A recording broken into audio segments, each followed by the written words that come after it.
এসেছে বেটু? কে এসেছে? চলো চলো চলো চলো চলো, দিদুন এসেছে। আছো নিচে, চলো নিচে আসো, নিচে আসো। রে বাবা, চলো চলো আসো আসো আসো, চলো। ওরে বাবা, ওরে বাবা, চলো চলো চলো, পাগল হয়ে যাচ্ছে দেখে।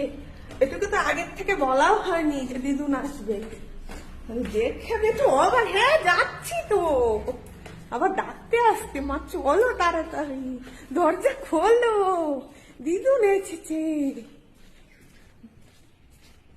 দাঁড়াও, আমি কি তোমার মতো ওরকম জোরে আসতে পারি দৌড়ে, বলো তো? দাঁড়াও, গেঞ্জিটা একটু উঠিয়ে দিই, নাহলে তো তুমি এক্ষুনি হিসুন ফিসুন করে সব ভিজিয়ে টিজিয়ে দেবে। হ্যাঁ।